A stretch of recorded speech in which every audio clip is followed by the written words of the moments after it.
Today's topic is Higher Education Commission Bill 2018, and this would come under your GS2 syllabus, statutory, regulatory and quasi-judicial body. So this proposed bill would come under your regulatory body.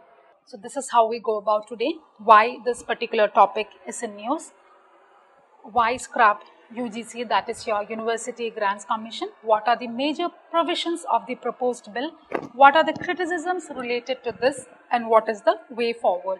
So let us see why this is in news. Now a bill has been proposed by the centre which goes by the name Higher Education Bill 2018. Now it aims to replace the historical University Grants Commission or the UGC as we know it. So why there is a need to scrap UGC?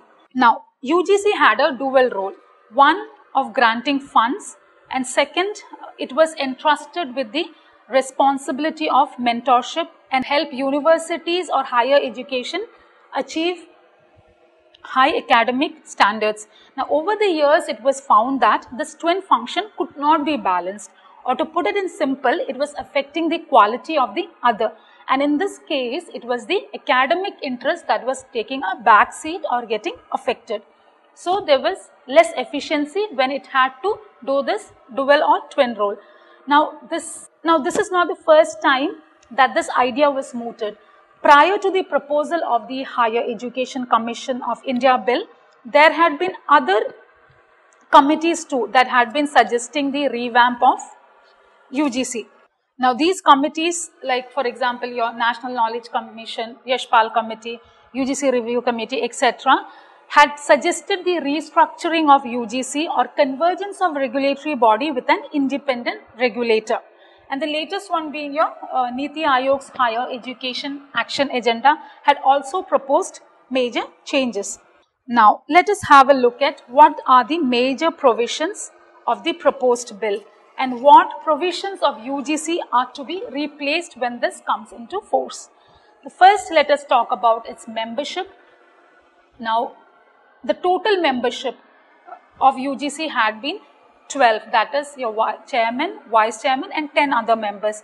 But in HECI, it would be 12 other members. And of the 10 members, UGC had 4 serving teachers. But the number has been reduced in HECI with just 2 teachers. And talking about your functions, UGC had the authority to inquire into financial needs, but the proposed HECI does not entertain this provision. And the most important provision would be UGC, as we mentioned in the first slide, could disburse funds. But when it comes to your HECI, the fund disbursing provision is done away with and will be taken over by the ministry, most likely Ministry of Human Resource and Development. And in your UGC, it had the power to de-recognize fraudulent institutions by putting up its details on website so that it could alert the public and student community. But the HECI in this case has much stricter provisions. It means if institutes do not conform to its norms, HECI can order for closure of institutions, making penal provisions so stringent that there could be imprisonments as well. Now these are the important guiding principles of HECI: less government and more governance, separation of grant function, end of inspection branch and focus on academic quality. These have been explained in a very lucid and very simple manner in your material. Kindly go through them. And this would be more important for us, that is the criticisms related to this proposed bill. First is your concept of autonomy. Now, the bill mandates that more provisions, more autonomy be given to the higher education sector. It is said that the autonomy is just a concept. Why? Because it would require the universities to take prior approval or permission and concurrence of HECI to even design a course or a syllabus. A course or a syllabus would have to be structured or restructured as per the HECI's definitions. So this in a way affects the freedom of universities, and this is said to curtail the regulator's autonomy, which will in turn impact the autonomy of universities. Now, second would be your formulaic expectations. Now, given the diversity of our country, the disparity between urban and rural institute, the standard between this rural and urban institutes is very different, and a standard formula will only widen the gap as the uniform learning outcome may not be possible. Now, the proposed bill is going likely to evaluate on an annual basis, and that given this time frame, this yearly evaluation time frame, it is said that there will not be any significant progress. No significant progress can be achieved, and therefore there would be no genuine learning processes. Instead, it would focus more on documentation, since there would be yearly evaluation or substandard research work and meaningless and hurried seminars. The draft bill maintains autonomy of higher education. But this is not possible when there is over-regulation and micromanagement, and such formulaic expectations or approach would kill the diversity, innovation and experimentation.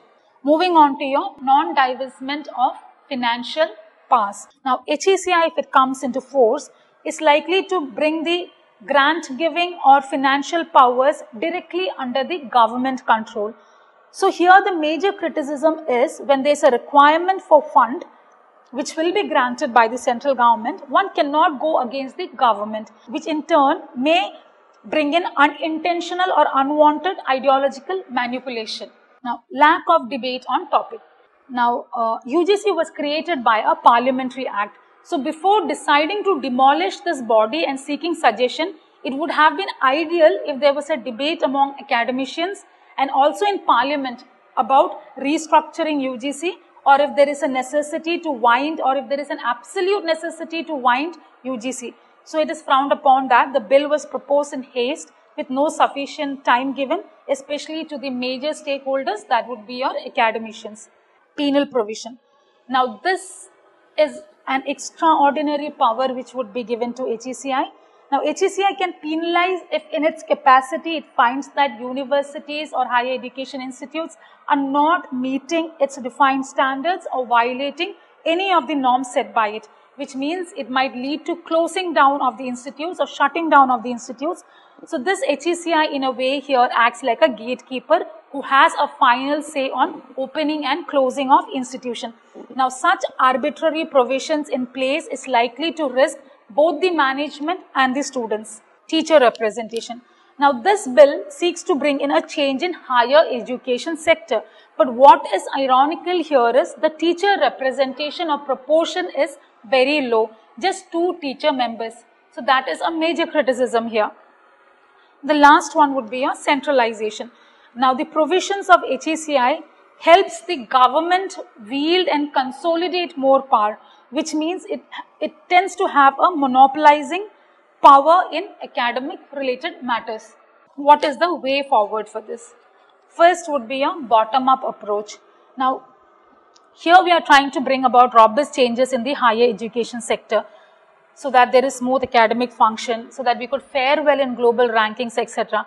But education, if you see, is a continuum from lower to higher, and the quality of higher education would depend on the kind of quality of education we have in the lower education sector. And the other 3, to sum it in one central idea, would be institutions are places which should generate liberal freedom to promote experimentation. Now, academicians, who are the major stakeholders in this case, there is a need to be given enough room and scope for promoting and preserving their autonomy. Also, enough weightage should be given to consider their opinion. Now, regulation is also required. You cannot completely do away with regulation. But too much of regulation would mean too much of confinement, which would stifle growth and innovation. So, the key here is moderate regulation to the academia. And the last important one would be, instead of granting funds on set parameters, fund based on performance, rather performance based fund should be given priority and weightage. So, this is the question for the day. How far do you think the proposed Higher Education Commission of India HECI bill addresses the shortcomings of University Grants Commission and ensures qualitative reforms in Indian higher education? Analyze